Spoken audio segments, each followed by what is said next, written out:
இன்றைய காலநிலையில் இந்த உலகத்தையே ஆட்சி பண்ணிகிட்ருக்கிறது 2 ஜாம்பவான்கள். ஒன்று மெஸ்ஸி, இன்னொன்று ரொனால்டோ. கால்பந்து உலகின் கதாநாயகர்கள் அப்படின்னா இவங்க 2 பேர். இந்த ஒரு மெஸ்ஸி, ஒரு ரொனால்டோவுக்கே இந்த உலகம் இவ்வளவு ஆச்சரியப்பட்டுருக்கு. ஒரு காலகட்டத்தில் 10 மெஸ்ஸி, 10 ரொனால்டோவுக்கு சமமாக இந்தியாவிலே ஒரு ஆள் இருந்தார். இன்னும் அதிகப்படியாக சொல்லணும் அப்படின்னா சர்வதிகாரியான ஹிட்லரே சமாதானம் பேச வச்ச ஒரு ஆள். அப்படிப்பட்ட ஒரு ஆள் நம்ம இந்தியன். 1928, 32, 36 3 ஆண்டுகள்லையுமே நடந்த ஒலிம்பிக்கில் ஹாக்கியில் இந்தியாவை வழி நடத்தினவர் தான் நம்ம தயான் சந்த். அதில் 1939 45 வரைக்கும் 2ஆம் உலகப் போர் நடந்தது. அதில் ஜெர்மனி முக்கியமான பங்கு வகித்தது. ஆனால் அப்படிப்பட்ட ஜெர்மனியை ரூல் பண்ண ஹிட்லருக்கு பெரிய தோல்வி 2ஆம் உலகப் போரில்.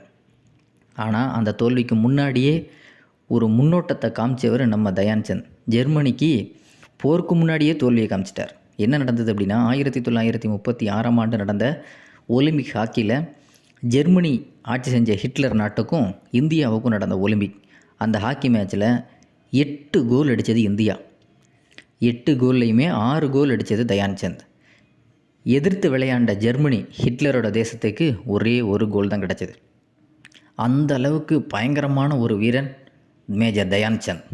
ஆட்டம் முடிந்ததுமே ஹிட்லரே நம்ம தயான் சந்திட்ட பேசியிருக்கிறார். நீங்கள் மட்டும் ஜெர்மனி நாட்டுக்காக விளையாண்டா உங்களுக்கான தேவையான அத்தனை வசதிகளையும் நான் செஞ்சு தரேன் அப்படின்னு. அதற்கு அவர் சொன்ன ஒரே பதில், India is not for sale, India விற்பனைக்கு அன்று அப்படின்னு சொல்லிட்டு வந்திருக்கிறாரு. அப்படிப்பட்ட ஒரு மாவீரன் பிறந்தது நம்ம இந்தியாவில் தான். எல்லா துறையிலையும் நம்ம ஜெயிக்கிறோமா இல்லையாங்கிறது முக்கியமல்ல. ஆனால் ஒரு துறையை கையில் எடுத்து அந்த துறையில் இந்த உலகமே பார்க்குற அளவுக்கு ஜெயிக்கிறது தான் முக்கியம். அதனால தான் வரலாற்றில் இவரோட பேர் இன்றைக்கும் நிலச்சிட்ருக்கு. அவர் தான் மேஜர் தயான் சந்த்.